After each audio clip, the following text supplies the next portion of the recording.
On se situe ce matin à la frontière entre les consensus de savoir qui sont validés par la communauté internationale sur ce qu'on sait les fonctionnements du savoir particulier, du cerveau apprenant, parce que c'est bien celui-là qui nous intéresse ce matin, et puis tout ce qu'il reste à faire et qui va, je l'espère, mobiliser en vous l'audace d'aller plus loin, parce que c'est bien là quand même la grande difficulté. On sait maintenant ce qu'il faudrait faire pour améliorer assez nettement les performances de tous les apprenants, du style les très bons élèves, les moyens, mais surtout, et ce fut une des grandes préoccupations de ma vie, c'est la fracture scolaire, mais là, le décrochage scolaire, c'est vraiment un thème qui est tout à fait adapté à ce qu'on va dire ce matin, mais le problème, c'est quand même d'arriver à intégrer un certain nombre de choses dans vos pratiques, et ça, c'est compliqué, parce que pour l'instant, on n'en est pas loin. Voilà. Donc c'est sur vous que va reposer une partie de cette tâche.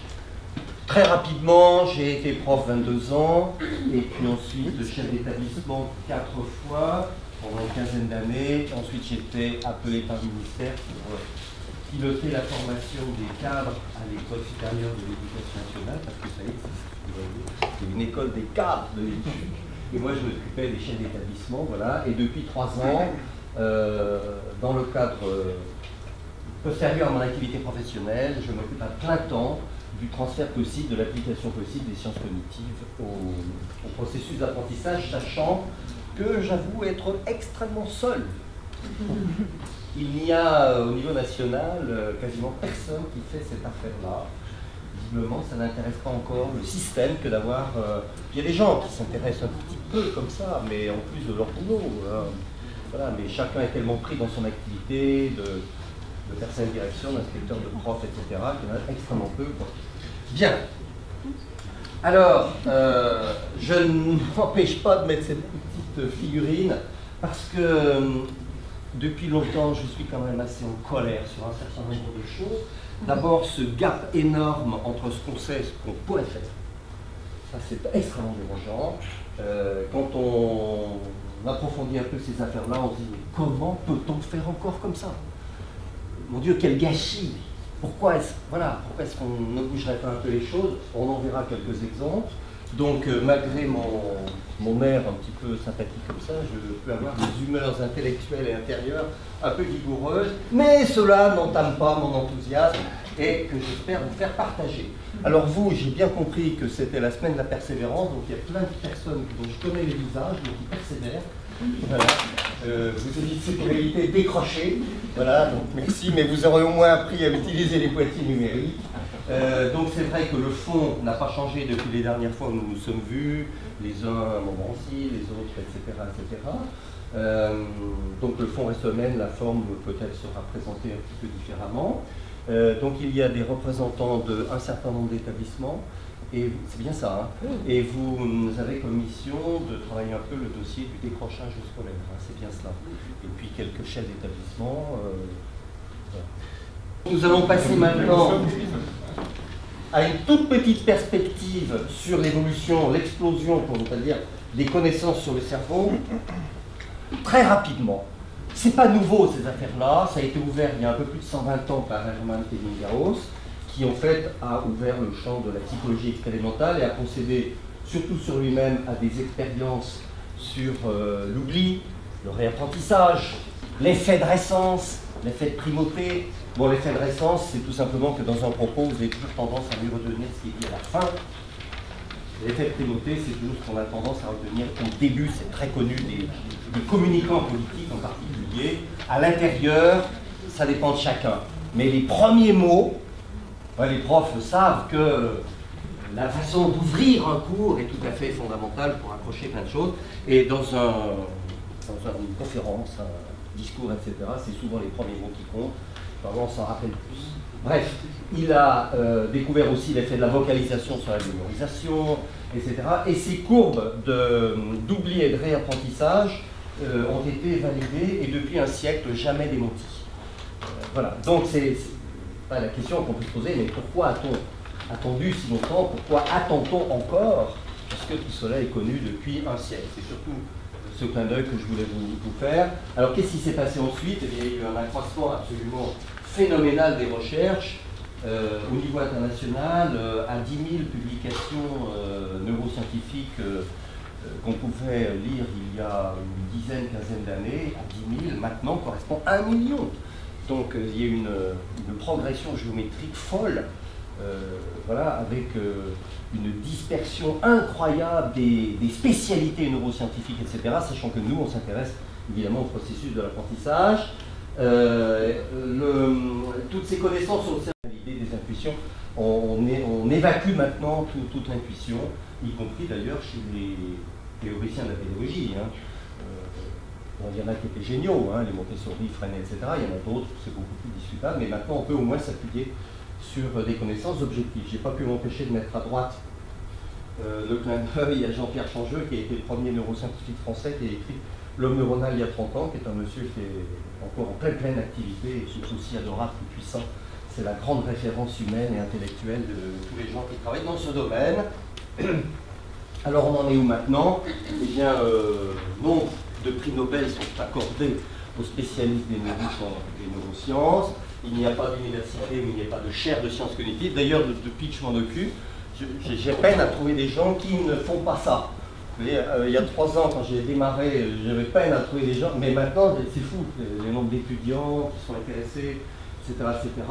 Donc il y a eu un développement énorme. Les colloques, je ne peux pas m'empêcher de vous citer cet exemple de la première quinzaine de décembre 2014, où il y a eu quand même à Paris 3, dans la même semaine, 3 colloques neurosciences et éducation. Un organisé par l'équipe de Changeux, le deuxième par le Collège de France et Stanislas Dehaene, qui est vraiment un grand compte de cette affaire, et le troisième par la DGESCO. Voilà, pour les SP. Est-ce que dans les SP, on forme les profs qui donnent les cours auprès des futurs enseignants sur le fonctionnement du cerveau de l'élève? Bon, 3 dans la même semaine, c'est quand même impressionnant. Bon, les publications, je passe, c'est extraordinaire. Il y en a même pour le grand public. Il y a une revue qui est excellente, hein, qui est l'essentiel de cerveau psycho, c'est édité par Belin, ce ne sont que des chercheurs, c'est le principe de l'ancienne revue, enfin qui existe toujours, je crois, de la recherche. On demande des contributions d'auteurs et c'est vraiment très très bien parce que c'est hyper vulgarisé, etc.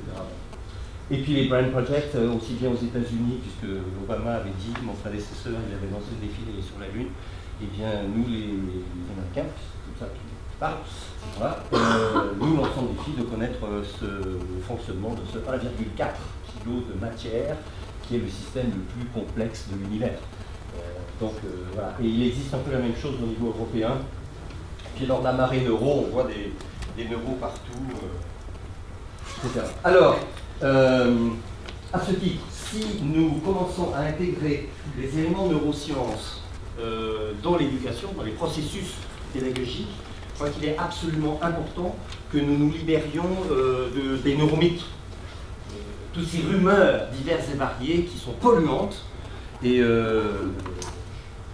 la pédagogie est quand même une chose sérieuse, une responsabilité auprès des élèves, etc. Il ne s'agit pas de dire n'importe quoi, de faire n'importe quoi. Et je voudrais vous donner quelques exemples. Donc on va passer en revue très rapidement quelques questions. Alors là, je vais aller, parce que comme le processus de vote est un peu long, on va chanter ces questions-là et directement passer à ces expressions. Je développe ma mémoire. Il y a beaucoup de gens qui disent « Oh, je n'ai pas une bonne mémoire », ou alors au contraire d'autres qui disent « Vraiment, une mémoire ». Bon. En fait, c'est une ânerie, puisque la mémoire n'est pas un système global, c'est pas comme la masse musculaire de quelqu'un qui dirait « Je suis un sportif », etc. Non. Nous avons au moins 200 zones mémorielles dans le cerveau qui fonctionnent certes un peu en interaction, mais qui ont des spécificités, c'est-à-dire qu'on peut très bien avoir une excellente mémoire du visage et une très bonne mémoire et une très mauvaise mémoire d'autre chose, ou réciproquement, vous avez des gens qui souffrent de handicap amnésique extrêmement singulier, et si vous développez votre mémoire dans un domaine, c'est pas transférable sur un autre, il faut recommencer. Voilà. Donc ça ne sert à rien de faire des mots croisés pour développer sa mémoire d'une façon générale. Donc ça c'est un mythe. Un exemple.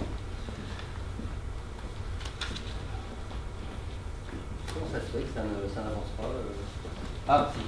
Alors, dire qu'on est multitâche, c'est dire qu'on est capable de faire plusieurs choses en même temps. Bon, les open bureaux, par exemple, c'est des merveilles du genre où on téléphone, on fait son dossier, on place son ordi, on voit passer les gens, on écoute, etc. On fait plein de choses en même temps. Eh bien, savoir quand même qu'il n'est pas possible pour le cerveau de conduire simultanément deux tâches conscientes. Ce n'est pas possible. Voilà. On peut éventuellement conduire en parlant à son voisin si la conduite est suffisamment automatisée pour se permettre d'avoir la conscience d'écouter ce que le voisin dit. Pour un apprenant à la conduite, c'est pas possible. Mais par contre, au bout d'un certain temps, c'est possible. Et il en va ainsi de toutes les tâches, si vous voulez, automatisées. Alors, comme on disait tout à l'heure, quand je marche, c'est vraiment un automatisme. Je ne me pose pas la question du pilotage des muscles pour savoir comment je dois poser mes jambes pour avancer ou reculer, etc. Ça, c'est complètement automatisé. Et pendant ce temps, je peux vous parler. Je dirais même que l'expression orale est un peu de ce type-là, c'est-à-dire que je n'ai pas conscience de la manière dont je vais chercher les mots pour vous exprimer mes pensées, je ne pense qu'aux pensées. Donc vous voyez, on a automatisé un certain nombre de choses qui permettent d'en avoir d'autres conscientes, mais nous ne sommes pas multitâches, et malgré toute l'estime absolument inconditionnelle que j'ai envers les dames, elles ne sont pas plus douées que les hommes dans ce sens. Par contre, oui je sais, en général ça remue un peu les... Bon. J'hésite toujours à rester ou à partir dans ce cas-là. Non, par contre, on peut conduire deux tâches conscientes simultanément, à condition d'alterner de A vers B, de B vers A, etc. Voire de A vers C, de C vers B. On peut le faire. Très vite. Mais ça oblige, si vous voulez, à une grande maîtrise des processus inhibiteurs qui disent « top, j'arrête sur A, je vais sur B, j'arrête sur B, je reviens sur A, etc. » Donc on peut alterner au prix d'une dépense cognitive non négligeable, sachant que si on en mène deux en même temps, on les réalise avec une performance inférieure que si pendant le même temps on n'en conduisait qu'une seule. Voilà, donc il faut faire attention à ça. Exemple, les élèves qui font leur devoir de maths en écoutant une chanson en français, c'est extrêmement mauvais parce qu'ils captent le son en même temps que, etc. Ils ne peuvent pas, c'est pas possible, c'est une perte. Voilà. Alors, si c'est une musique sans parole, ça marche. Si c'est de l'anglais ou une langue qu'ils ne connaissent pas ou pas bien, ça marche un peu. Mais si c'est par exemple deux voix avec conscience, ça ne marche pas. Bon, alors voilà un deuxième mythe. J'entendais l'autre jour, je crois que c'était à Taverny, où une inspectrice de maths disait oh non, je limite parce que j'ai l'impression de saturer mon cerveau, je ne veux pas l'encombrer avec des choses inutiles, etc. En fait, c'est un mythe également, parce que plus on absorbe, plus on est capable d'absorber. Voilà. On a l'impression que ça fonctionne un peu, je sais pas, un peu comme le corps avec des exercices physiques, pas trop, parce que, voilà. Non, le cerveau, ça ne fonctionne pas comme ça, c'est quasiment illimité, c'est pas un conteneur qu'on remplit après qui déborde, c'est pas comme ça que ça marche. En revanche, le concept de fatigue existe. Voilà. Bon, bref. Alors, ça c'est peut-être le plus classique quand on dit « je me souviens bien quand j'étais enfant, j'ai vécu cela, etc. etc. » Tous les souvenirs sont erronés. Ah oui ? Parce que les souvenirs sont des... Quand vous vous souvenez de quelque chose, vous recomposez, vous réassemblez un nombre assez considérable d'éléments, visuels, cognitifs, émotifs, etc., sémantiques, enfin tout un tas de trucs, vous les recomposez, et chaque fois que vous les recomposez à l'aune de ce que vous êtes au moment où vous vous souvenez du souvenir, donc chaque fois vous le déformez. Sauf si au bout d'un certain temps vous répétez toujours la même chose, comme certaines personnes âgées par exemple qui répètent toujours un petit peu la même chose, mais quand on est en alerte, si vous voulez, on déforme constamment les souvenirs, en plus tous ces éléments vieillissent différemment. Donc on peut avoir certaines dimensions qui vieillissent plus que d'autres, etc. Donc il n'y a aucun souvenir fiable, aussi bien sur le sien que sur les autres. Moi je sais que personnellement je suis très prudent, à la fois pour raconter mes souvenirs et à la fois pour écouter ceux des autres qui vous affirment mordicus qu'ils ont bien vécu cela, etc. Donc c'est pas comme ça que ça marche, donc ça c'est aussi voilà. Alors il y a aussi quelque chose qu'on faisait bien autrefois, répète une fois pour bien retenir. Alors ça ne marche pas, il faut le faire une ou deux fois. mais pas plus sur un temps réduit, parce que le cerveau fonctionne sur une zone bien délimitée qui s'appelle la mémoire de travail, on va y revenir, et qui boucle, elle boucle sur elle-même. C'est un petit peu comme si vous avez à retenir un numéro de téléphone, pour aller dans la pièce d'à côté, ça dure 3 minutes, bon, vous le répétez, etc. Mais ça ne vaut pas le coup de le répéter 25 000 fois, parce que ça ne sert à rien, après. Ça boucle, ça tourne sur lui-même. Donc, quand on verra tout à l'heure que si on veut répéter à long terme, il faut le faire deux fois, histoire de bien prendre conscience de cette affaire-là, laisser du temps et le reprendre. Parce que pendant que vous laissez du temps, ça va ailleurs dans le cerveau, ça le traite différemment. Donc c'est ça qui va être vachement intéressant pour nous, voir comment on peut étaler dans le temps pour que l'ancrage amnésique soit meilleur. Voilà. Donc ça ne sert à rien de répéter plein de fois. Ça se fait que ça ne répond pas là. Sur la diapo. Bien cliquer sur Ah d'accord, ok. Ah d'accord, c'est pas simplement d'accord, ok. Alors le mieux du mieux, c'est il a un tempérament auditif, il a un tempérament visuel. Alors ça c'est beaucoup l'héritage de la Garandrie. Bon, on a ici des gens qui connaissent bien, je sais. Mais quand même dire que la Garandrie ne l'a jamais dit, quand même, on l'a jamais trouvé. Ce sont des exploitations qui ont été faites. Il faut être très très prudent. Il n'existe pas de modalité privilégiée pour dire il est auditif, donc je vais plutôt faire de façon phonologique, ou il est visuel, donc non, c'est pas comme ça que ça marche. L'arrivée, la perception, elle est indifférente. Il y a eu des tonnes d'expériences qui ont été faites là-dessus, et c'est simplement après, à l'intérieur du cerveau, que la construction du souvenir se fait de façon privilégiée, sachant que nous sommes tous beaucoup plus visuels que auditifs, c'est une suite de l'évolution de l'humain. Même si on est le B et le D, au début, l'enfant dit c'est le même. Pareil. C'est-à-dire qu'il n'est pas capable de serrer les symétries. Donc il faut lui apprendre à discriminer le B du D. B, D. Donc on fait appel, phonème, enfin phonologique, on associe des voyelles, etc. C'est un exemple. Mais il y en a plein d'autres aussi là. Et puis l'inhibition, on le reverra tout à l'heure. Si vous voulez, vous avez aussi des inhibitions qui ont besoin d'être désinhibées. Donc le sujet peut aussi jouer là-dessus. Donc l'inhibition et la désinhibition qui gèrent en particulier tous les phénomènes de focus attentionnel, de concentration, comme on dit dans le milieu scolaire, concentre-toi, fais attention, etc. C'est très riche, c'est très compliqué et c'est très plastique. Ça peut se faire, ça peut se défaire, mais ça s'apprend. Ce n'est pas spontané, ça s'apprend. Et ça se développe, on le verra après.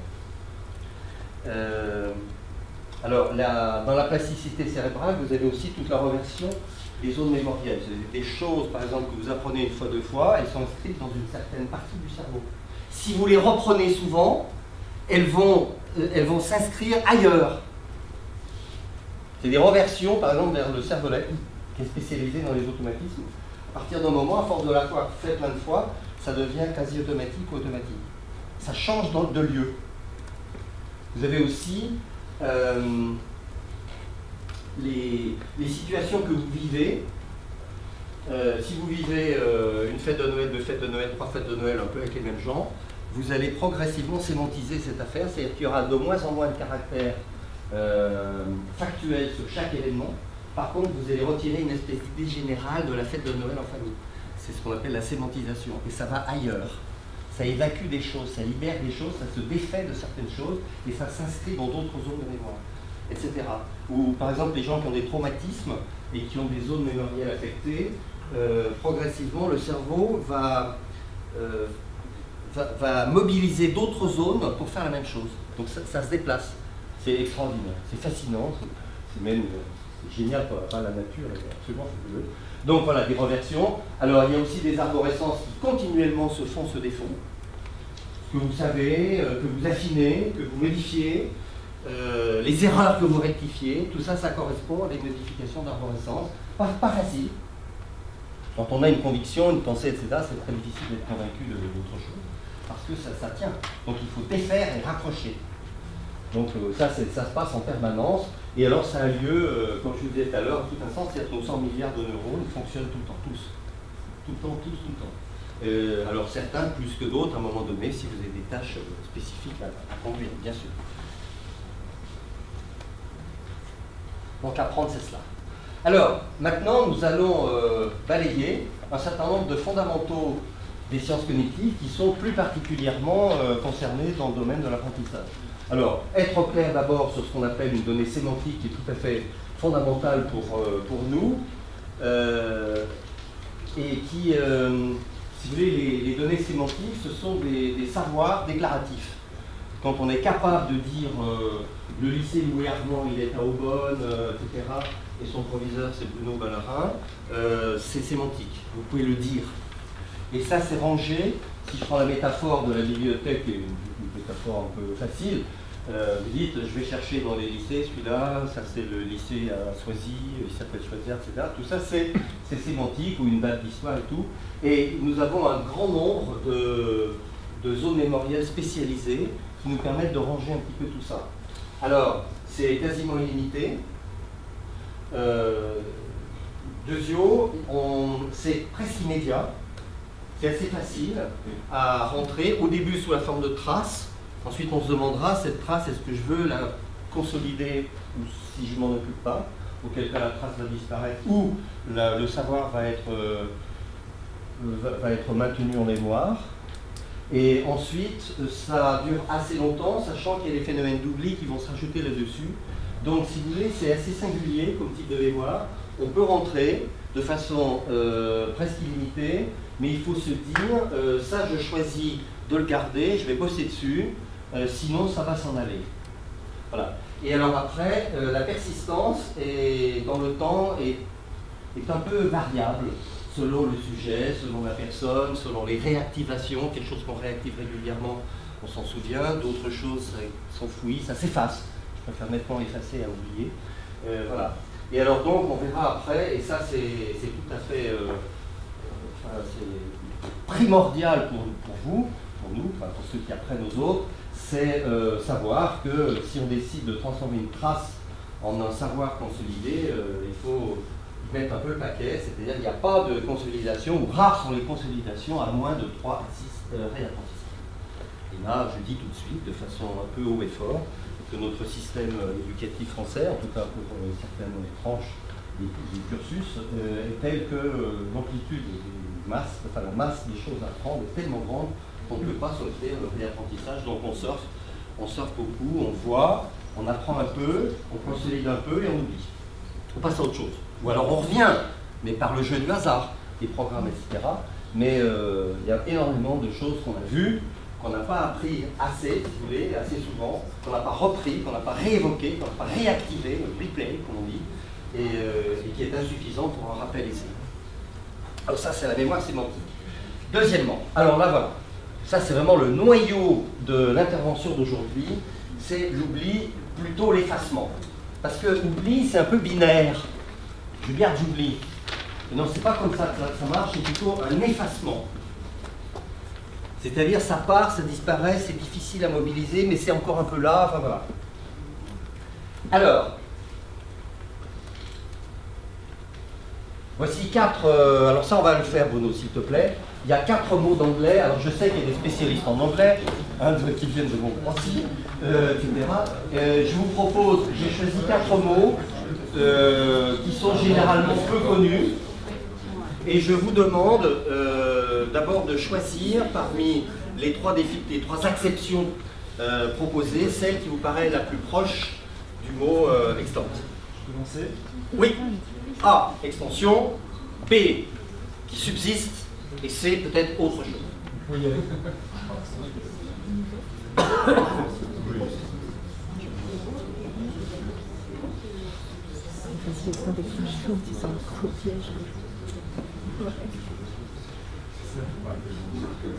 Bon, il y en a qui copient avec leurs voisins. Hein. En tout cas, tout est On se maîtrisé. tait, s'il vous plaît, on arrête de paraître. Non, je plaisante encore. Bon, je mime le prof pendant le contrôle. C'est bon? C'est bon. Deuxième mot, il y en a 4. Deuxième mot.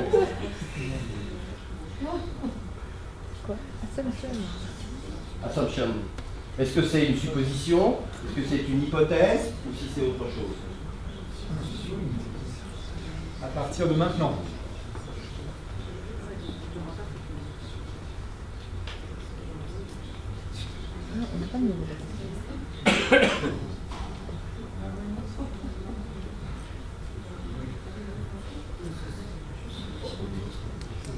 Là, on anticipe un peu, vous avez presque tous répondu, parce que boîtier 6. boîtier 6, parce que là, je suis en train aussi de vous faire la preuve que la mémorisation active par l'interrogation est beaucoup plus efficace que la mémorisation passive par reading, c'est-à-dire la lecture.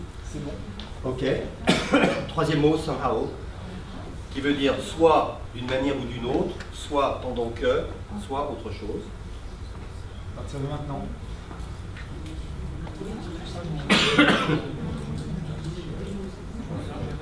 Alors évidemment, il faut un peu le jeu, puisqu'il y a des gens qui connaissent la réponse.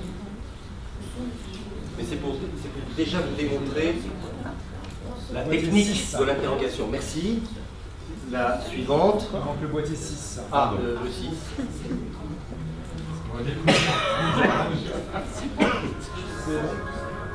On y va? Ok, je crois que c'est le dernier. Rehearsal, alors je ne sais pas exactement comment on prononce. Alors, vous proposez soit récupération, soit écoute attentive, soit autre. À partir de maintenant. Voilà. Et le fait de vous poser la question fait que lorsque vous aurez les réponses, vous aurez une mémorisation beaucoup plus importante. Voilà. C'est bon? Si c'est là. Voilà.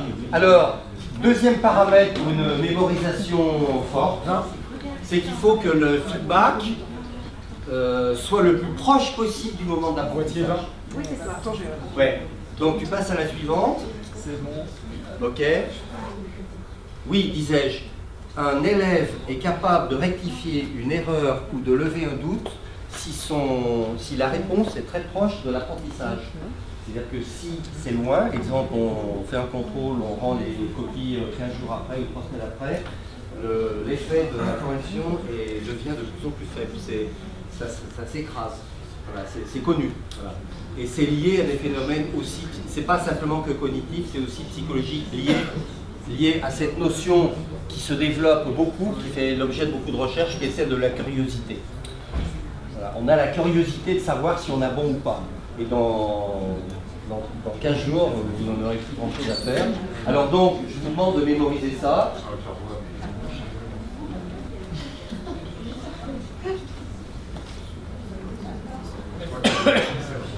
C'est bon? Ok. Allez. Je voudrais vous citer quelques exemples qui sont issus directement du milieu scolaire. Alain Lurie, qui est un des rares cogniticiens qui sont très occupés de l'apprentissage adolescent au collège surtout, mais un peu au lycée, a procédé à des tests sur la rétention immédiate et différée. On donne à 200 lycéens, qui étaient plutôt des bons et très bons élèves, il leur fait passer à raison de 1 mot par seconde, 15 mots, et immédiatement après, leur dit sur une feuille, vous allez donner tout ce que vous pouvez. Et la moyenne pour ces élèves était de 7. Voilà. C'est-à-dire qu'au-delà de 7, statistiquement, ça bouge. C'est comme ça, c'est une déficience de la mémoire de travail, qui est valable dans tous les domaines.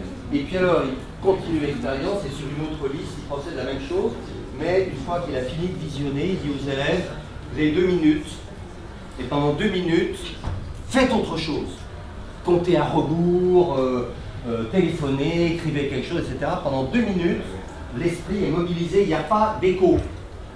Il n'y a pas d'écho, de répétition naturelle, on bloque ça. Et il a suffi de 2 minutes pour que la perte soit déjà de 2,5 sur 7, c'est-à-dire c'est déjà assez conséquent. Voilà, c'est une première expérience. Je vais vous en montrer d'autres, et puis après on verra ce qu'on peut faire avec tout ça. Alors ça, je connais bien, puisque je l'ai fait moi-même, au lycée de Jean-Jacques Rousseau. Donc le prof prend 7 notions de géographie, donc en première ES, il dit voilà, on se donne 50 minutes de séance d'AP pour apprendre ces notions, je vous explique tout, etc. Posez-moi des questions. Allez, on essaie, les 7.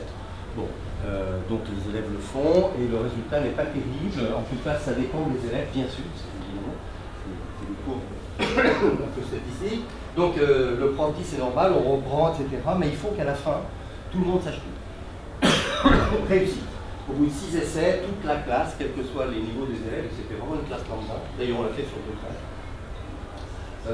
Donc il a fallu de 3 à 6 essais. Alors les élèves se font un peu piéger, les surprendre.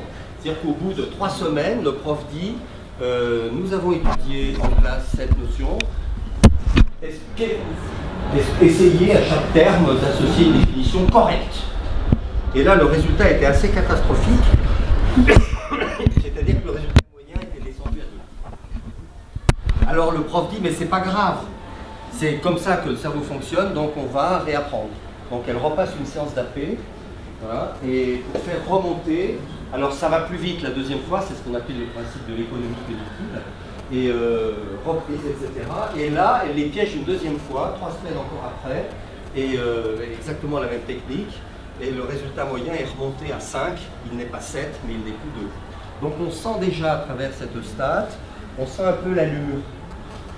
On a un sommet, on sent que ça s'écrase assez vite, donc on réapprend, mais il faut moins d'énergie cognitive et pour atteindre le même résultat, mais ça dure un peu plus longtemps, etc. Et c'est là où je vous disais que pour atteindre l'optimum, il faut réapprendre entre 3 et 6 fois selon les choses. Alors ça c'est la deuxième manip. La troisième, c'est Lurie qui l'a faite sur un groupe d'élèves de 5e, d'une classe vraiment lambda de Rennes. Et là, il a procédé sur une échelle de temps beaucoup plus courte, c'est-à-dire que c'était 12 notions également de géographie. Et à la fin de la séance, c'est pareil, les élèves croyaient savoir, mais en fait, ils ne savaient pas, parce que le lendemain, la chute moyenne était de 60%. Ils croyaient savoir, et d'ailleurs, on croyait qu'ils croyaient savoir. Donc il y a une illusion de connaître. Alors, je ne peux pas m'empêcher de vous citer cette enquête qui a été considérable, qui a été faite sur 190 élèves, et ils ont identifié, c'est toujours la même équipe de Sciences Po de Rennes, avec ils étaient une douzaine de doctorants, donc ils ont identifié les mots concepts, c'est-à-dire les mots, tout simplement, des mots de vocabulaire de langue étrangère ou des concepts, quelle définition machin, etc. Ils en ont quand même levé 6 000 en 6e, 10 000 en 5e, etc. Donc 58 000 sur l'ensemble du tronc collège. Voilà, donc ils ont fait ça à partir des livres, des cours de profs, et je crois que c'est tout, donc ils ont identifié ça. Et alors, à la fin de chaque niveau, ils posaient des questions, est-ce que vous connaissez ça? Alors c'était le mode le plus simple, c'est-à-dire la reconnaissance, QCM. Est-ce qu'un pharaon c'est... voilà, est-ce que l'ours à lunettes existe, etc. Alors, globalement, si vous voulez, si on fait trait à gros traits, il y en a 57% qui ont été reconnus correctement, ce qui est très impressionnant. Impressionnant, parce que quand même, sur le nombre, c'est assez considérable, mais quand même, on ne peut pas s'empêcher de pointer un œil sur les 2 derniers, c'est-à-dire qu'il y en a 20, bon, en gros, un cinquième, un quart, quoi, qui n'étaient pas du tout reconnus, je vois pas du tout, etc. Et puis il y en a un quart que les élèves ils croyaient que c'était ça, mais c'était autre chose. Donc si vous voulez, il y a une accumulation au cours de la montée de l'élève dans les différentes strates, une accumulation des confusions et des malentendus qui ne sont pas évidemment saines pour tous les processus de compréhension et de rétention nécessaires.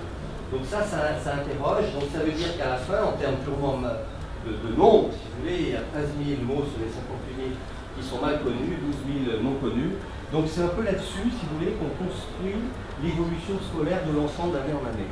Donc ça interroge. C'est-à-dire, est-ce qu'on s'est donné les moyens d'en pointer moins et de les apprendre mieux? Et ça, c'est la devise qui devrait être la plus raisonnable. Voilà. Donc, après, on verra ce qu'il convient éventuellement de mettre en place pour limiter ça. Parce qu'on n'a pas le droit de laisser faire ça. Vous voyez, c'est un peu ça aussi qui m'énerve quand je vois la manière dont les programmes sont traités. On n'a pas le droit de faire ça. On crée de la honte.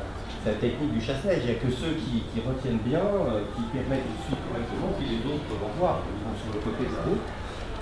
Voilà, alors ça c'est un truc que j'avais fait moi-même à l'ESF quand je m'occupais de la formation des enseignants et chefs d'établissement.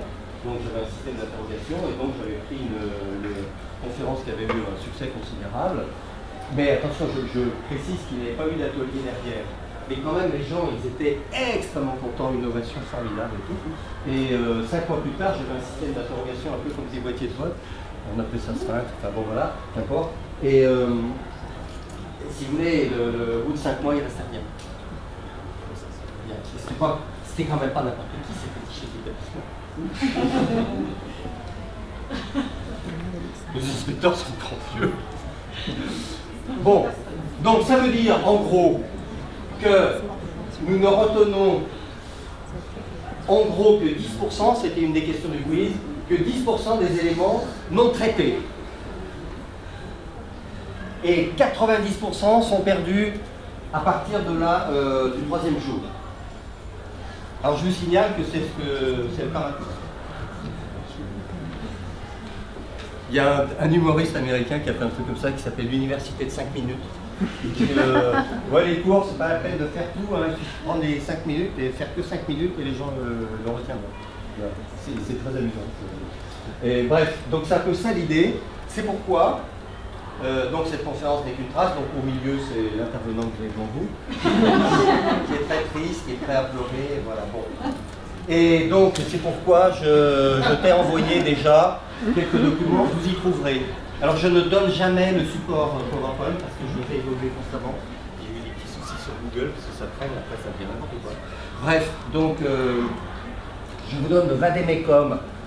Tout ce qui est à l'intérieur de la chose, vous l'avez sous forme de notes léchées et tout. Voilà. Et puis je vous donne aussi un jeu de 15 fiches. Et chaque fiche c'est une piste. Alors c'est récent, est une piste de mise en œuvre dès demain si vous voulez. C'est très pratique. Il y a les arguments, comment vous pouvez le faire, et puis les difficultés auxquelles vous pouvez être confrontés. Alors pourquoi oublie-t-on? Pourquoi oublie-t-on? Donc en gros, il y a 5 raisons. Ce qu'on appelle d'abord les interférences, c'est-à-dire que lorsqu'on est soumis à un flux incident important, lorsque je vous parle, si vous vous êtes concentré sur ce qui était avant, vous pensez encore à ce qui était avant, alors qu'une nouvelle information arrive. Donc c'est l'interférence rétrograde. Voilà. Il faut être très fort pour ajuster sa concentration à chaque centième de seconde. Et puis, c'est vrai aussi, en même temps que vous pensez, votre cerveau est mobilisé pour penser, surtout quand on pense, c'est pas univoque, c'est pas uniquement ce qu'on entend. On fait appel, il y a tous les liens qui se mettent en place, et donc il faut, si vous voulez, il y a déjà, vous perturbez la bonne perception de ce qui va suivre. Donc voilà, c'est l'interférence interrograde. Donc l'interférence est une cause très importante de la concentration ou de la perception assez moyenne que nous avons. Évidemment, la deuxième raison, c'est la concentration. Donc tous les pouvoirs d'inhibition. Est-ce que je me concentre sur ce qui est dit ou si je suis perturbé par le bruit des élèves dans le hall, la sonnerie de la fin de cours, le voisin qui tapote sur son truc, etc., etc. Donc là, ça nécessite, alors, et la concentration, on verra après, bon, vous savez, hein, c'est très différent d'une personne à l'autre, on a un pouvoir de concentration presque intrinsèque. Développons chacun une capacité à nous concentrer un peu, c'est un peu un paramètre, une étiquette individuelle. Il n'y a pas des gens qui se concentrent très bien sur un domaine, alors là, en revanche, contrairement à ce qu'on disait par Benoît tout à l'heure, c'est un peu global. C'est connu. Enfin, vous savez très bien, les élèves qui sont des bons musiciens, des sportifs de haut niveau, qui ont l'habitude de faire des vidéos, des jeux vidéo, etc., ils ont des capacités de concentration, ça s'exerce, ça se développe. Alors ensuite, il y a les liens d'accroche. C'est-à-dire si je vous parle en mettant dedans des mots que vous ne connaissez pas, les liens qui vont vous permettre de comprendre seront limités, vous allez obstruer votre compréhension au fil du discours, et donc ça sera insuffisant et vous ne retiendrez pas. Donc il faut toujours évidemment adosser le nouveau à des choses que nous avons déjà en stock. Ça c'est un gros problème, et c'est là où on sait que il y a une différence énorme entre le régime socio-culturel des enfants. Alors il y a également le traitement insuffisant en mémoire de travail, c'est-à-dire dans cette partie-là de traitement, la mémoire de travail, qu'est-ce qu'elle fait? Elle prend les infos et puis elle construit du sens. Est-ce que je comprends? C'est quoi le sens de cet élément? Je le conjugue au sens d'un autre, je fabrique du sens global, des représentations mentales, je hiérarchise, je priorise donc, voilà, toutes les opérations qu'on fait dans la pédagogie classique. Et alors si on le fait peu, évidemment, on retient peu. Et réciproquement, c'est assez évident. Et puis, il y a donc le dépassement de l'enfant-mnésique, c'est-à-dire au-delà d'un certain nombre d'éléments à traiter en même temps, c'est l'histoire des élèves de tout à l'heure, au-delà de 7, ils ont du mal à en reproduire un certain nombre. Si vous en mettez 25, ils ne peuvent pas retenir 25. Il y a trop à recevoir. Donc ça dépend un peu de tout ça. Et alors, que nous a dit Ebbinghaus, qui est encore vrai, c'est ce que je disais tout à l'heure. C'est-à-dire que la première fois qu'on apprend, on monte là, 100%, et on oublie, ou ça s'efface très très vite, c'est-à-dire qu'il y a un coefficient d'exponentiel extrêmement fort. Voilà. Et si on décide de réatteindre la performance de 100, il faut beaucoup moins de travail, c'est normal, et puis etc. Et donc là, on a, et au bout de 3 à 6, on atteint une sorte d'asymptote un peu optimale. Et s'il n'y a pas ça, évidemment, on n'a pas retenu. Alors c'est un peu binaire ce que je dis là, c'est pas aussi, c'est plus simple que ça, parce qu'il y a plein de choses. Il n'y a pas que la rétention des sémantiques, il y a d'autres choses qui interviennent. Mais en gros, il faut retenir quand même cette affaire-là. Il n'y a pas de rétention à terme sans reprise. Au fait.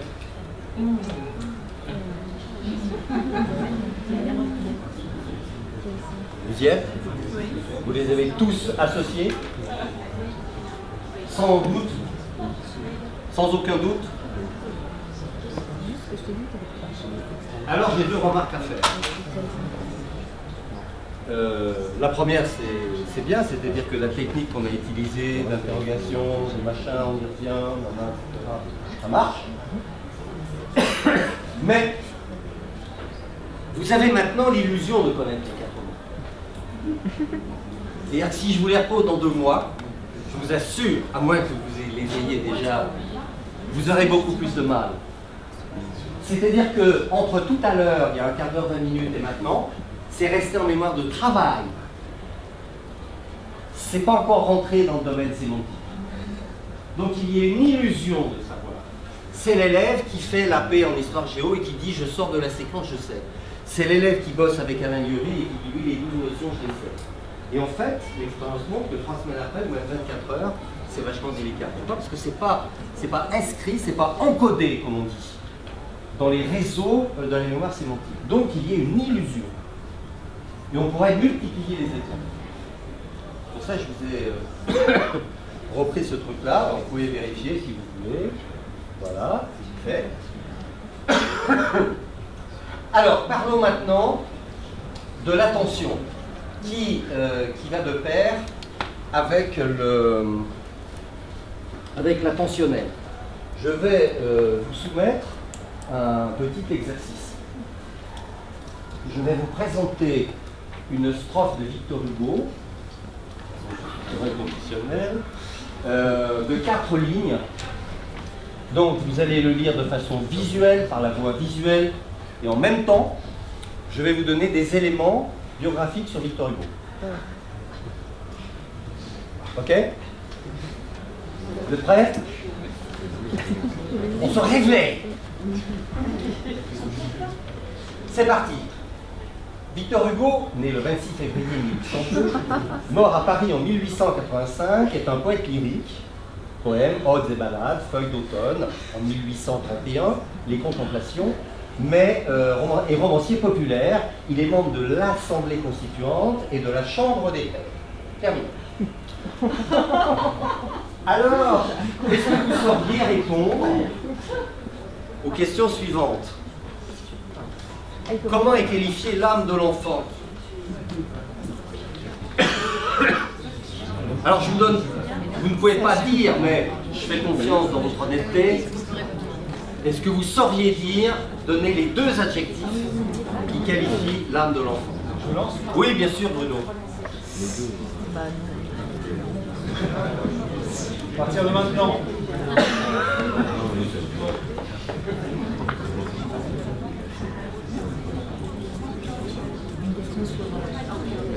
Oui, 19, 18. Alors, est-ce qu'on peut avoir le résultat? Oui, 19. Donc le 19. C'est bon. Le résultat est... Oui. Non. Non. Bien. 100%. Bon, c'est pas grave. On continue. Thibaut, vous êtes honnête. Sauriez-vous répondre très honnêtement en quelle année est né Victor Hugo? Non, non.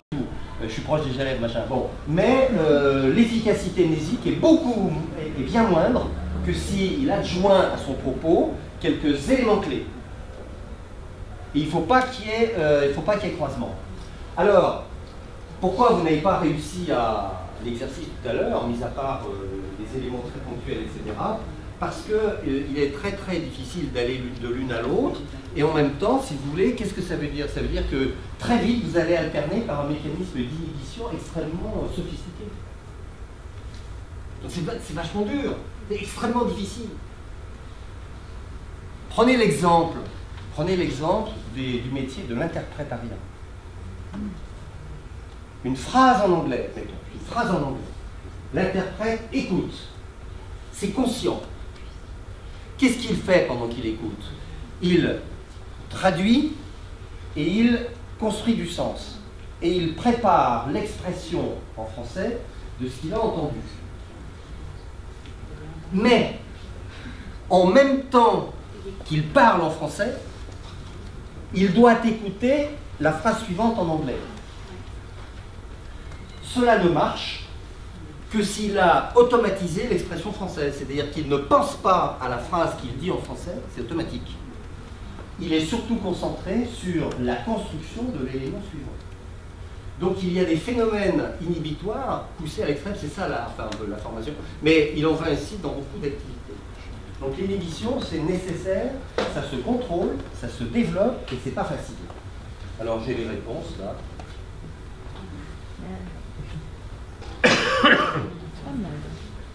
Ok? Bien. Il y a plusieurs formes de l'attention. Soit c'est une attention discriminante, c'est-à-dire sur plusieurs activités, vous éliminez les autres et vous vous concentrez sur une. Vous dites « j'inhibe les autres ». Mon voisin écrit, mon voisin enlève son manteau, le bruit dans le couloir, machin, mais je me concentre sur ce que dit l'intervenant. Donc c'est tout le jeu des distracteurs qui est loin d'être évident parce que la nature nous a pourvu de mécanismes de distracteurs pour notre sécurité. Si vous roulez en voiture tranquille et que, je pense souvent c'est ça, et qu'une grand-mère traverse, enfin une grand-mère ou un enfant, je ne sais pas pourquoi j'en veux. Yeah. Alors, votre système visuel est alerté par quelque chose qui n'est pas normal et tac, votre organisme va se mettre en alerte et vous allez engager le mécanisme de freinage, etc. Les distracteurs auditifs et visuels, une lumière inhabituelle ou même olfactive, tiens, je travaille tranquille dans mon bureau, la cuisine est en bas, je sens l'odeur du gaz, c'est inhabituel, donc ce sont des distracteurs de vigilance que la nature nous a donnés pour nous protéger. Mais en classe, on n'aime pas trop que les élèves soient effectivement multi-alertés par plein de trucs, donc vous luttez incessamment pour qu'ils se focalisent sur une activité et ils évitent de se laisser distraire. Donc ça, c'est la sélection qui fait appel à une zone du cortex qui est particulière. Mais il y en a une autre, c'est celle de l'attention soutenue. Je lis, je me concentre, et pendant combien de temps? Alors il y a eu des expériences magnifiques conduites par le groupe de Mathieu Ricard, qui est donc un bouddhiste éminent, qui est près du Dalai Lama, il y a eu 5 universités, mais une en particulier, ils ont fait des expériences comme ça, combien de temps et comment s'y prendre pour développer. Alors si vous voulez, l'attention soutenue, où on se libère des vilains petits canards qui viennent toujours embrouiller notre esprit, va en gros de 30 secondes à 45 minutes. Ça s'exerce. Attention soutenue. Troisièmement, justement, quand vous menez plusieurs activités conscientes en même temps, bon, il y a multiples exemples, c'est pas la peine d'en prendre. Donc vous alternez les tâches. Vous dites stop A, je vais vers B, stop B, je vais vers C, stop C, je reviens vers A, etc. Donc tous ces mécanismes mobilisent donc une activité de vigilance et de rectification qu'on appelle l'inhibition et qui sert dans toutes les rectifications d'erreurs, etc. Et c'est presque la principale mobilisation cognitive lors de l'apprentissage. Parce que les spécialistes disent que s'il n'y a plus d'inhibition, il n'y a plus d'apprentissage. À partir du moment où vous n'êtes plus surpris, où vous n'êtes plus étonné, etc., vous savez, si vous savez, vous n'apprenez pas. Donc voilà, donc c'est vraiment une compétence individuelle qu'il convient absolument de développer à une époque où on n'est pas trop là-dedans. On n'est pas trop là-dedans. Donc là, il serait pas mal d'envisager qu'au sein de chaque discipline, on trouve des moments, pas obligatoires qu'ils soient très longs, mais d'exercice de l'attention, de développement de l'attention. Et puis pour montrer aux élèves que s'ils développent cette activité, l'avenir leur en sera gré sous plein de formes différentes. Donc ça, c'est vraiment quelque chose auquel il faudrait penser. Donc évidemment, je ne peux pas vous dire, mais il y a plein d'exercices. C'est une vidéo, vous demandez de retenir les informations. Enfin, il y a énormément d'exercices en sport, en EPS, c'est une discipline magique pour ça, où on transmet les consignes et puis ensuite on demande de réaliser pendant un certain temps. Donc comment fait-on pour transmettre les consignes le mieux possible? On a fait des expériences comme ça au lycée Diagonal, on élimine les distracteurs, on sépare les élèves, on leur demande de reprendre, enfin tout un tas de trucs comme ça, et qui montrent que c'est jouable. Mais c'est valable dans toutes les disciplines. C'est à vous à trouver comment, sous quelle forme, dans quelles conditions, sur quelle durée vous allez pouvoir intégrer des exercices de développement de la concentration. Voilà. Alors savoir aussi que l'enseignant surestime toujours les capacités attentionnelles des élèves, tout comme chacun surestime toujours les capacités d'attention de ses interlocuteurs. Oui. Moi, je ne suis pas convaincu que tout le monde ici soit resté concentré sur le propos pendant tout le temps, parce qu'on est toujours immergé par des arrivées spontanées de choses, de préoccupations, de tout un tas de trucs. Et on croit que les autres nous écoutent, mais souvent, c'est pas tout à fait le cas. Voilà. Je reste optimiste quand même. Donc l'attention se développe et se transfère.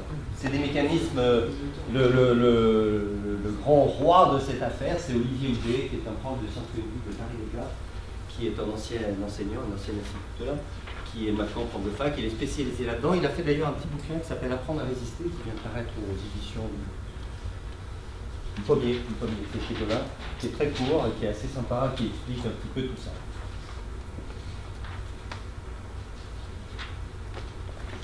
J'ai assisté il y a quelques jours à la conférence de Stanislas Dehaene au Collège de France, et il expliquait ça. Alors ça, c'est les phénomènes d'inhibition. Je ne peux pas m'empêcher de vous en parler. J'ai jusqu'à quelle heure, Bruno? On va s'adapter. Hein? On va s'adapter, on prend tout le temps. Ah ouais, ok. Non, mais je vous le raconte. Vous savez, vous prenez 6 petites boules, 6 petits ronds, et puis en dessous, la ligne du dessous, les mêmes 6 petits ronds qui sont écartés. Et jusqu'à un certain âge, vous demandez à l'enfant dans quelle ligne y a-t-il le plus de ronds. Et ils vous disent tous, c'est la ligne du bas. Parce qu'il y a une inhibition, on confond la distance et le nombre. Donc il faut inhiber ce truc-là. Et Dehaene nous explique ça, il nous montre un truc, il se tourne vers l'écran, il dit mais je comprends pas comment il a réglé mon image, il y a un rond qui est parti. En fait, pas du tout, il était là, il s'était fait piéger. Pourtant, c'est un esprit brillant. C'est vous dire comme c'est persistant. Alors je continue. Ah, je suis désolé parce que Daphné elle doit intervenir avec alors la trace, mais allez, j'accélère. Donc, comment ça se passe? L'encodage, on reçoit le signal physique. Alors, le signal, c'est par les sens, molécules, ondes, photons, machin, tout ça, ça rentre, et ça va dans la mémoire de travail. C'est transformé en signal neuronal, et la mémoire de travail, elle va essayer de comprendre. Alors, elle commence par reconnaître. Alors, elle dit...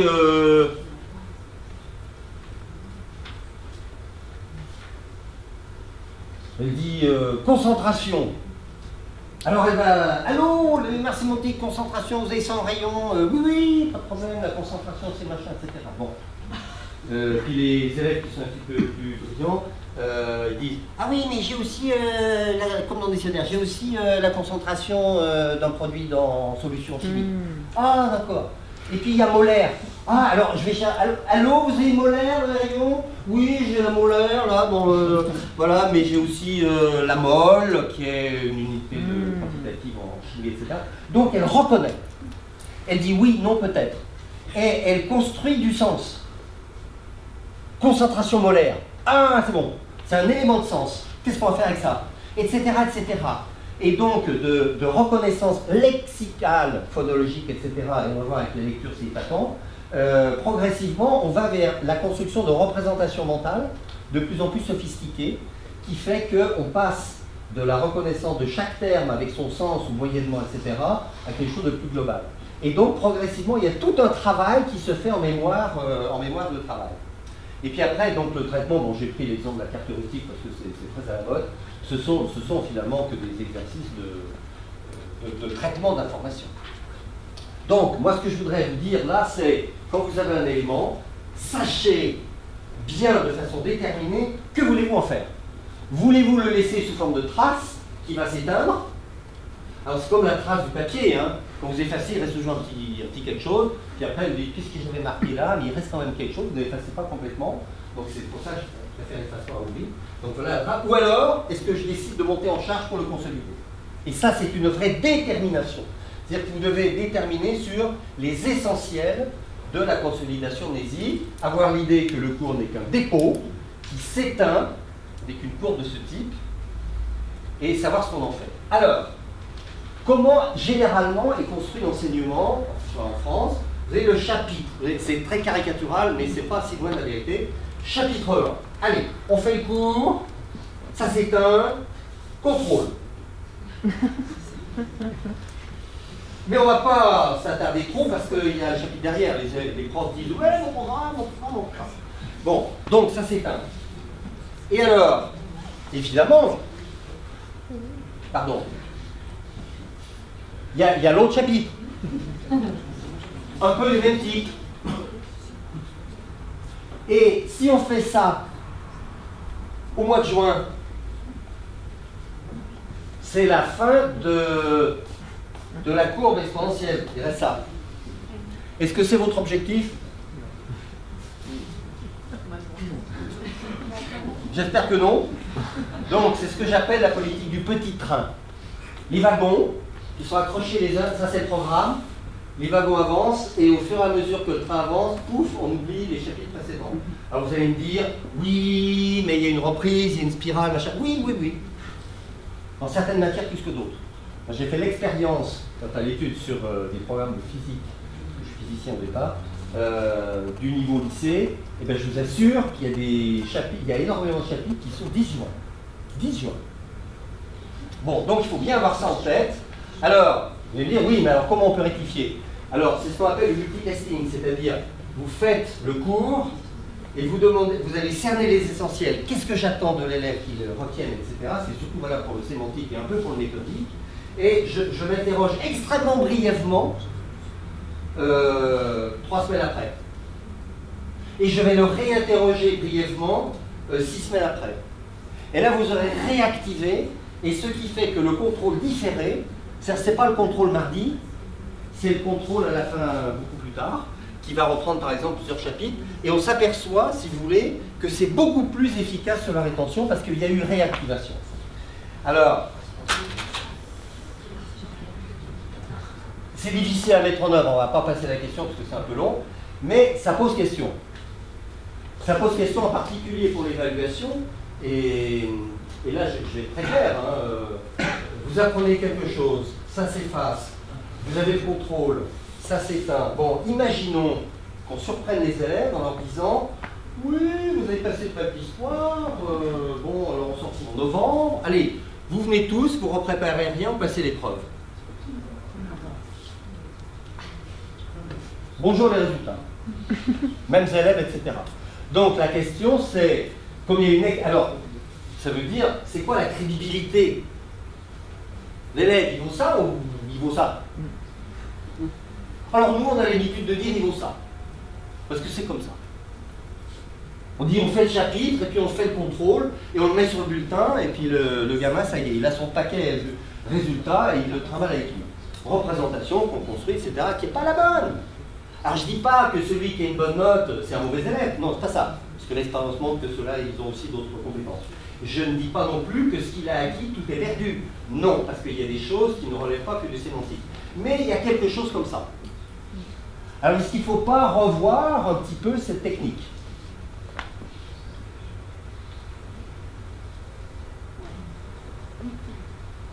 Alors, c'est un peu cohérent avec la pratique distribuée qui est impressionnante.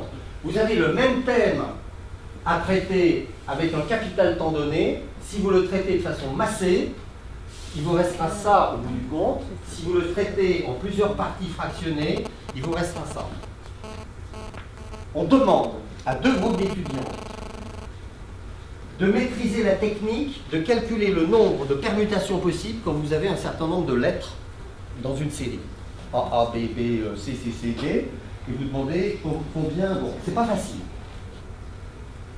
Prenez deux groupes. Le premier groupe, on bosse dessus. On sait faire. Et on attend. 4 semaines, c'était. Deuxième groupe, en 2 fois. On sait qu'en 2 parties, 2 types d'exercices. Une fois, on attend 1 semaine, deuxième fois. Et on attend le même temps. Performance, 2 fois plus ici. Et pourquoi on ne le ferait pas? Pourquoi le puzzle à 6 pièces, il ne deviendrait pas un puzzle à 12? Après tout.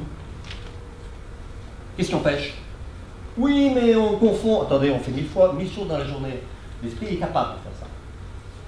Donc c'est une vraie question, l'enseignement distribué. Le transfert. J'accélère, Bruno. Le transfert, c'est quoi? C'est un des grands objectifs de l'apprentissage. J'apprends une technique, j'apprends à effectuer une dérivée de fonction. J'apprends une technique. Je l'apprends sur 3 exemples. La question est, est-ce que je suis capable, plus tard, de m'abstraire de chaque exemple et d'avoir généralisé en quelque sorte la technique pour l'appliquer à une situation voisine mais différente? C'est ça le transfert. Et l'apprentissage, c'est quasiment que ça.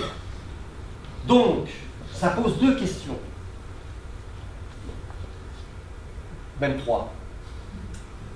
La première, combien de situations faut-il mettre en place d'apprentissage pour que le transfert soit possible? Alors, je vous le dis, en sciences cognitives, c'est un mystère. On ne sait pas exactement comment ça marche. C'est plutôt du comportemental. Voilà. Combien de situations? Sur les dérivés, je donne à l'élève 3 exemples, 3 exercices ou 10. Et lesquels? Impressionnant, hein, le prof qui donne les exercices à faire, et bien souvent, il dit « Oui, ça serait pas mal, ça serait pas mal. » Mais il n'y a pas trop de réflexion pour savoir quel exercice exactement et pourquoi. Et la deuxième, c'est quel écart entre la situation d'apprentissage et la nouvelle situation. Et là, on est fortiche hein, chez nous, parce qu'on ne donne jamais ou très rarement la situation d'apprentissage. Il dit, ouais, le prof, il donne le même truc, etc. Non, non, non, non. Non seulement on veut voir s'il a compris la méthode, mais en plus on veut voir s'il est capable de la transférer. C'est 2 trucs différents. Et d'ailleurs, on est un peu vicelard parce que on pose, moi j'ai été prof de physique, on pose des exercices de plus en plus loin des situations d'apprentissage pour voir jusqu'où il va se casser la gueule. Mais le dernier exercice classique, truc. Mais est-ce que vous vous êtes mis à côté d'un élève pour vous interroger sur qu'est-ce qui fait qu'il transfère ou pas? Pas évident, hein. Qu'est-ce qui fait qu'à un moment donné, il ne voit pas ne peut pas transférer. Pourquoi? Donc il faut s'interroger là-dessus pour la préparation. Et donc pour l'évaluation, ça pose une vraie question. Donc ça, il faut se les poser, ces questions. Procédure, allez, j'avance. La procédure, c'est tout mécanisme automatique, inconscient, je vous en parlais tout à l'heure, que l'on est capable de reproduire automatiquement, sans fatigue, et très vite. Alors, c'est génial et c'est indispensable, mais ça ne s'acquiert qu'après de longs entraînements. Et une fois qu'on l'a, c'est pour la vie. Vous ne montez pas à vélo pendant 40 ans, vous êtes capable de faire du vélo sans réapprendre, etc. Alors, il y a plein d'exemples. Voilà, si vous demandez à Lang Lang de réfléchir à la manière dont il va jouer telle mesure, à partir du moment où il fait attention à ce qu'il va faire, il se trompe. Alors que c'est un mec prodigieux. Si vous demandez, je vous assure, si vous demandez à Nadal de réfléchir au moment de la balle de match, il se loupe. Il faut laisser faire l'automatisme.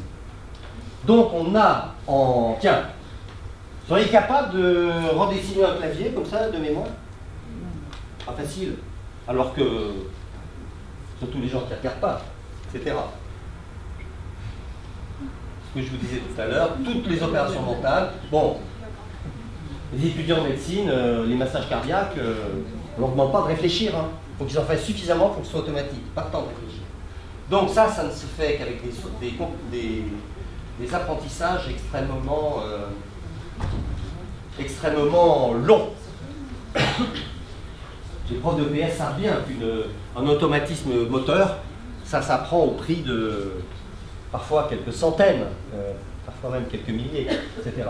On voit bien d'ailleurs les élèves qui ont du mal avec le calcul mental, même des élèves très bons, hein, en terminale S, qui n'arrivent pas bien faire 12 fois 28. Hein. C'est dur pour eux, parce que ça n'a pas été assez procéduré. Alors vous avez l'exemple, je vais aller très vite, l'exemple de la compréhension, quand on apprend à lire, on identifie les lettres, il y en a 26. Après on les met avec des petites voyelles. Bon, après on les met dans des graphèmes plus complexes, des morphèmes plus complexes, on associe ça à des phonèmes, et progressivement on va vers le mot, et là on a une mémoire spécialisée dans la reconnaissance spontanée des mots, qui fait qu'à un moment donné, vous ne mettez pas plus de temps pour lire un très grand mot qu'un tout petit. Parce que on fonctionne uniquement avec la photo, c'est la mémoire lexicale. Alors vous voyez bien que quand vous reconnaissez les mots et que vous allez chercher le sémantique en mémoire, tout ça vous l'évacuez. Vous lisez vous entre 5 et 10 mots par seconde.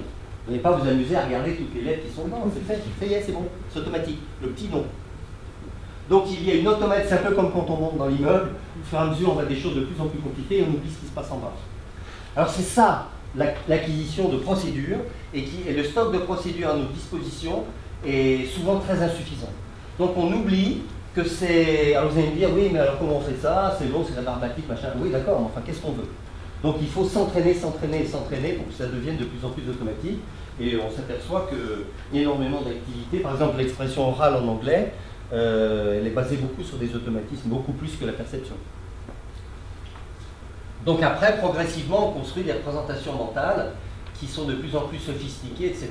De la phrase, on passe au paragraphe, de plusieurs phrases, au paragraphe, le texte, etc. Et à la fin, on dit à l'élève, bon alors quelles sont les idées principales du texte. Donc c'est un petit peu comme ça que ça marche. Donc il faut installer les procédures, et c'est valable dans toutes les situations de compréhension qui permettent de maîtriser une situation. Alors, il n'y a pas que ça, c'est pas que constructiviste, il y a aussi tout le paysage connexe, c'est-à-dire les inférences, s'il y a des choses dont on doute, qu'on ne voit pas bien, etc. On va chercher, enfin le cerveau va spontanément chercher ailleurs pour essayer de boucher les trous.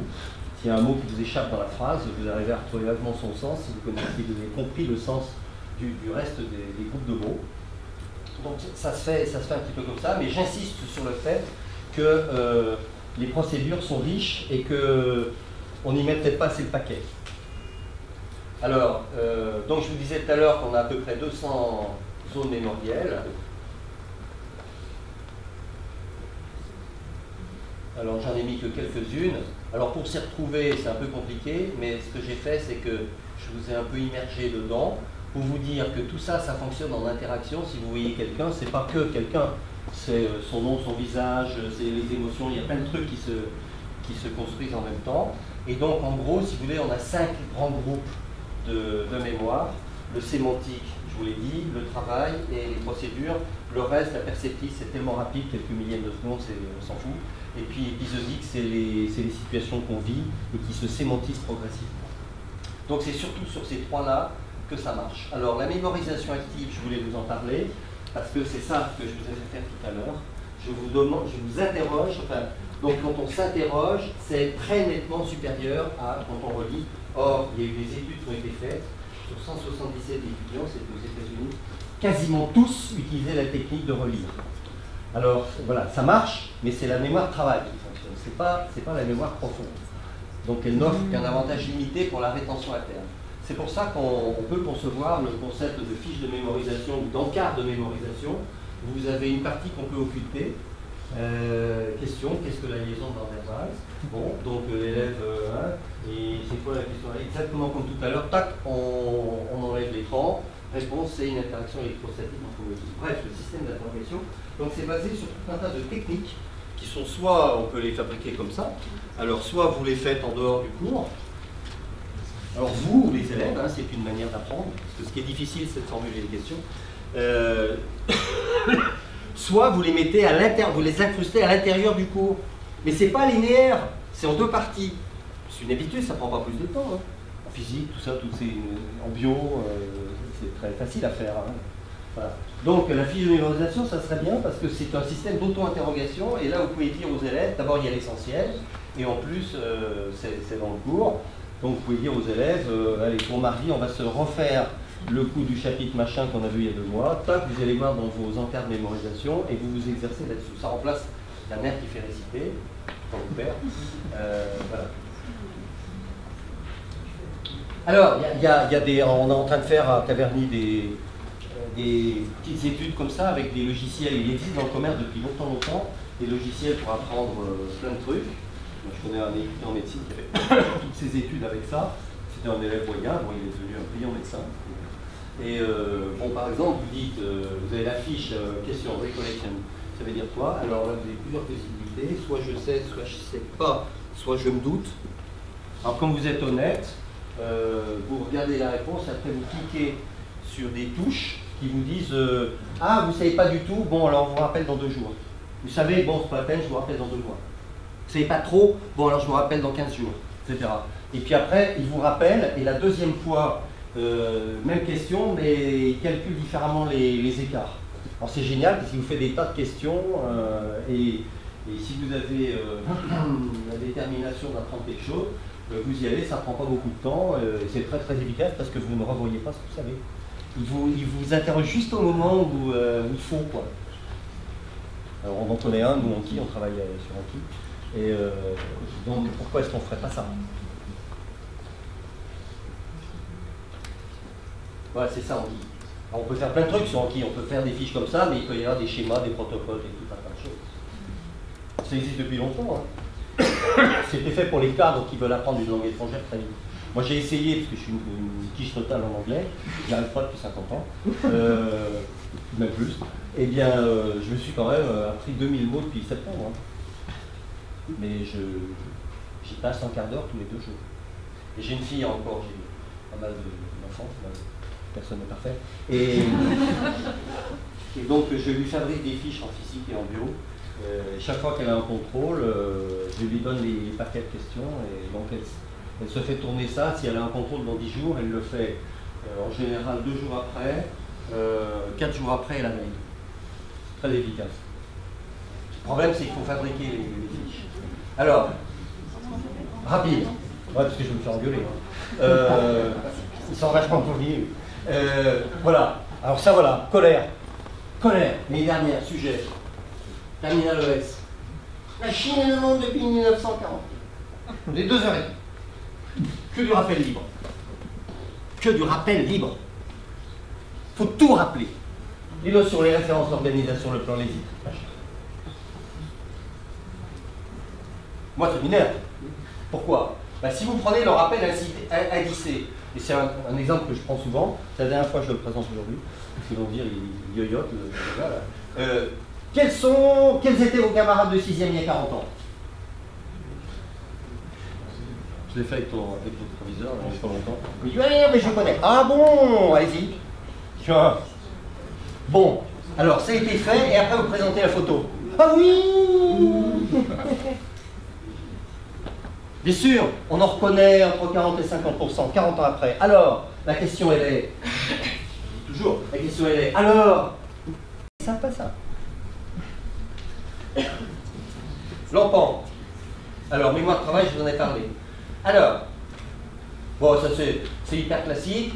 Est-ce que vous êtes capable de retenir en 10 secondes? Pardon.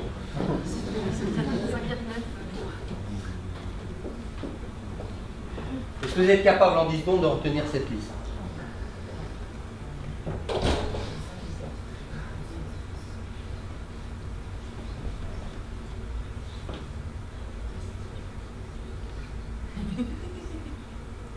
Terminé, 10 secondes.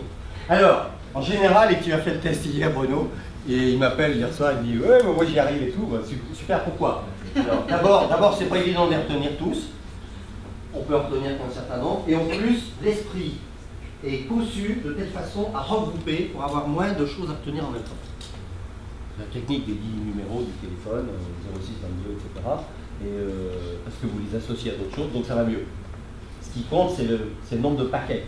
Donc, c'est relativement jouable, quoique ça a ses limites. Hein, bon, voilà, c'était ça. Oui, vous avez des repères, faites des liens qui vous permettent de... Mais maintenant, je vais vous poser cette question.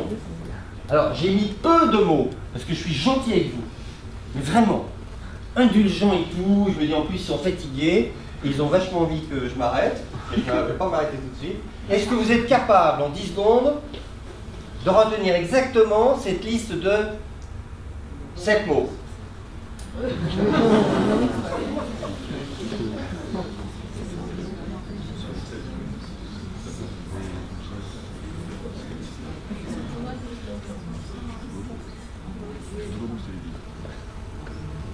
Oui, c'est dur. Hein. Pourquoi? Parce que la capacité de choses qu'on est capable d'apprendre, elle dépend de l'identité des éléments. Bien sûr, si vous ne pouvez pas faire de lien, et là, votre mémoire lexicale de reconnaissance est quasiment nulle, parce que vous ne les avez jamais vus. Alors, si maintenant, je vous demande... Oui, c'est plein. Donc, on ne peut pas en retenir plus de 5 à 7 ou 9 d'une façon générale, et en plus, vous n'avez pas les connaissances, les liens qui vous permettent de les rapprocher. C'est ce qu'on faisait tout à l'heure. Maintenant, je vais vous donner cette liste. Pareil, 10 secondes.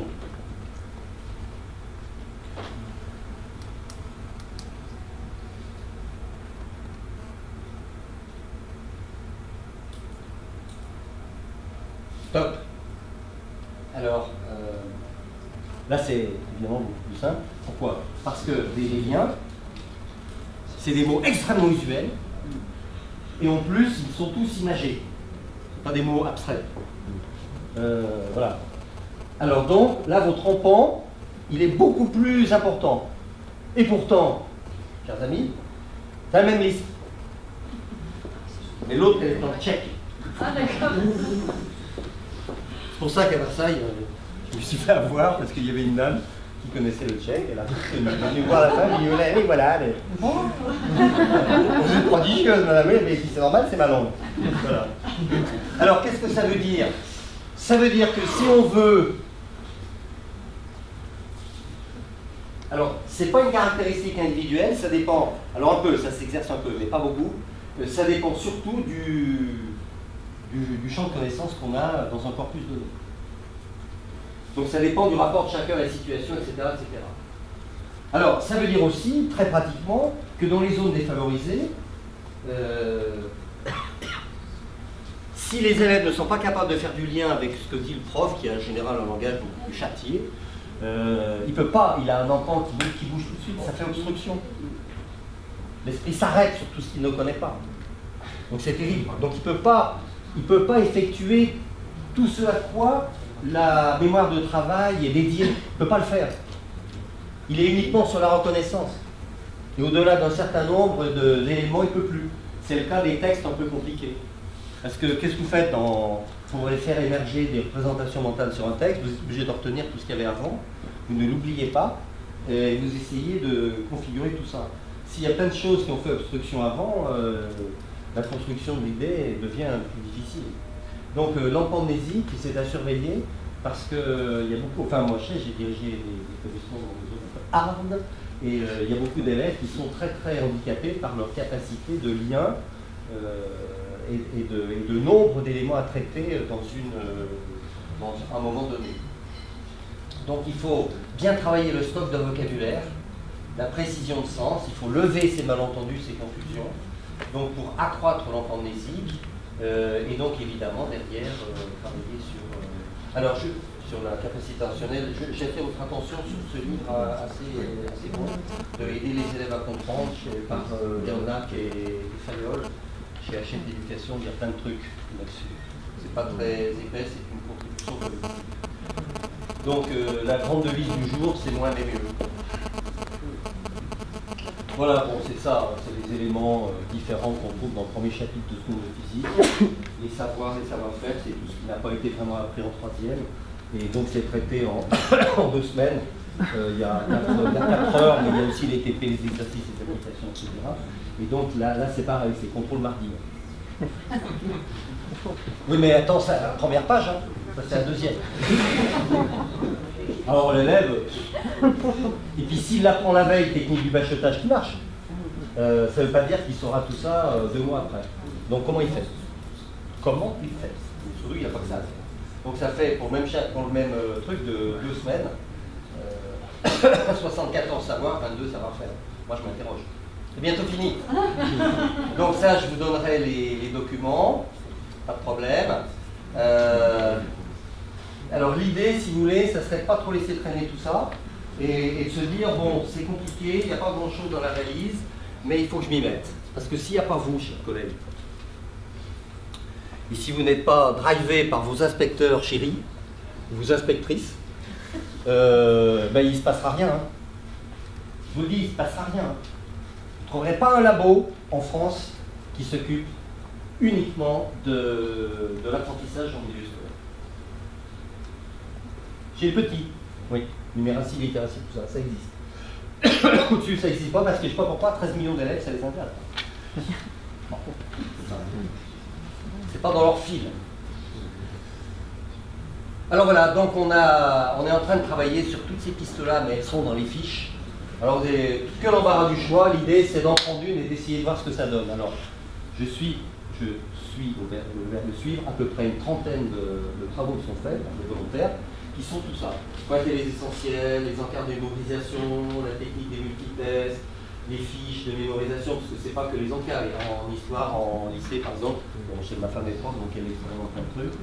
Elle construit des fiches de type très très particulier. Je peux vous dire que les élèves qui font ça pendant 2 ans ne peuvent plus s'en passer. En supérieur. En supérieur, ils ne peuvent plus s'en passer. Parce qu'ils trouvent que ça leur fait gagner du temps, et c'est terriblement efficace. Vraiment, je peux vous le dire. Après, bon, il y a informer les élèves, parce que si vous les informez, ils feront mieux ce que vous leur demandez. Parce que si vous répétez 3 fois le même type d'interro, ils vont se dire, mais il est margeau, ce prof, là, il faut qu'il prenne sa retraite, pourquoi il a 30 ans, qu'est-ce que ça fait bon. Et donc, si vous leur expliquez, alors là, ils sont mordicus, c'est ce que vous faites, hein, c'est ce que va vous dire les 2 minutes et demie qui vous restent. Pas gentil. Ouais, bref, et vous voyez, il y en a 14, c'est tout dans les fiches. Vous n'aurez que l'embarras du choix, et donc j'aime bien terminer par cette dernière diapo. Désolé pour ceux qui l'ont déjà entendu, mais comme vous avez fait, comme j'ai fait la conf à des parents, les parents ne disent plus à leur fils va faire tes devoirs, il leur tient en ce langage, j'arrive jamais à retrouver. Qu'est-ce qu'il dit La Fontaine avec le France? Il lui tient en à peu près. Il lui tient à peu près ce langage. Kevin, tu montes dans ta chambre, tu fais pousser tes dendrites, tu renforces tes synapses, tu myélinises tes axones et je te fais une IRM fonctionnelle pour vérifier si tu as travaillé. Après, tu vas dormir pour consolider tes corrélats neuronaux, m'as-tu compris? Voilà. Et merci beaucoup.